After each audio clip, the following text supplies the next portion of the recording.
All right, so we have fuel additives. Some of these are to reduce knock. Others are to clean fuel injectors and intake deposits. Back in the day, we had tetraethyl lead, and that was added to reduce knock. And if you ever want to see something terrible, you look at the history of tetraethyl lead. They started adding it early on in the early part of the century, and they kept it till 1975, knowing that people were getting sick, but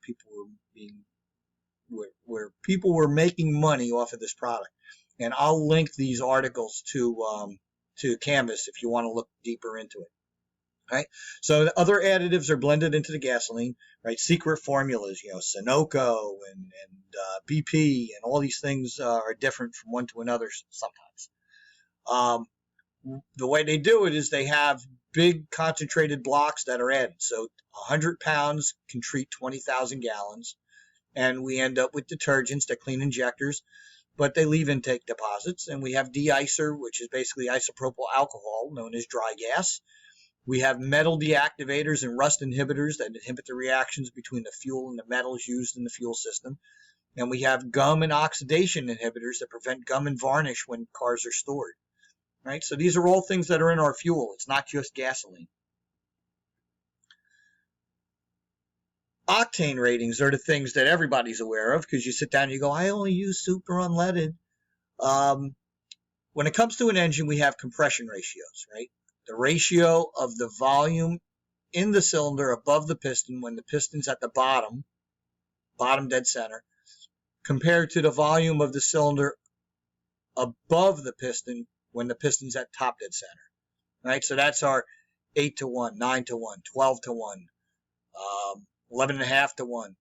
That's our compression ratios. What this ends up being is how much air and fuel mixture can be brought into a cylinder and how tightly we can squeeze it, right? How tightly we can compress it. And that's where this octane scenario plays a role, right? Detonation is the result of the amplification of pressure waves occurring in the combustion process when the piston's near top dead center. Right? Bad. This is what causes damage and whatnot. The knocking noise is the pressure waves pounding against the sides of the combustion chamber and the top of the piston. So if you ever hear this in your car, back off the throttle, or you'll end up looking like that. Detonation is the combustion speed speeds up to 10 times and approaches the speed of sound, right? 700 miles an hour. The result of these pressure waves are caused by two flame fronts, one that's started by the spark plug, one that's started by self-ignition. Those are explosions, not combustion. Right? Combustion is very smooth. These are explosions.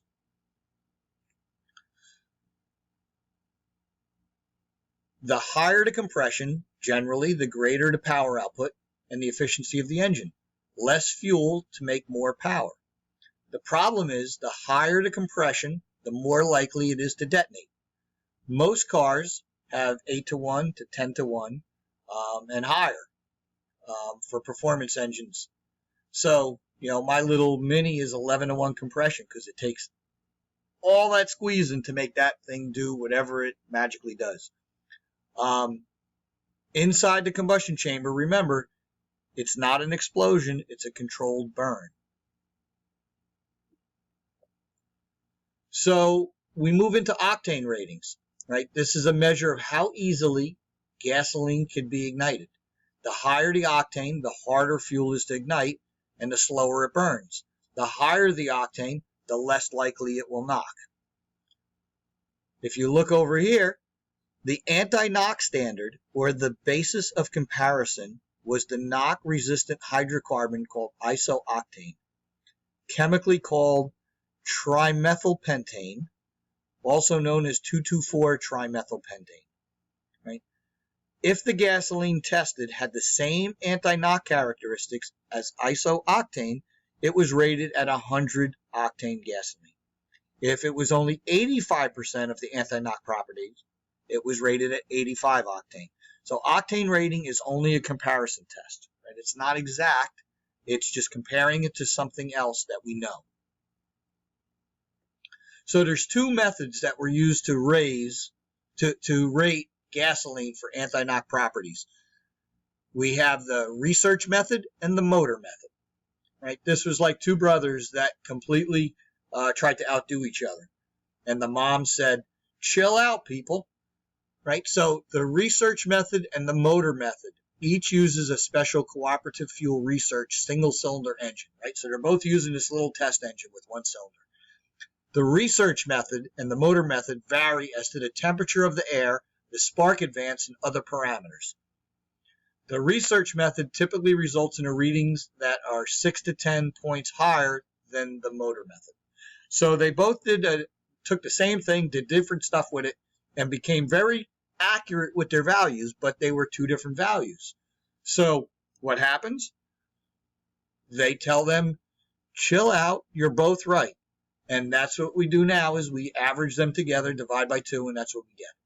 So if you look at your gas pump, every gas pump in this United States has a sticker on it, and it shows R plus M divided by 2, meaning the fuel in the previous example, the rating would be RON plus MON divided by 2.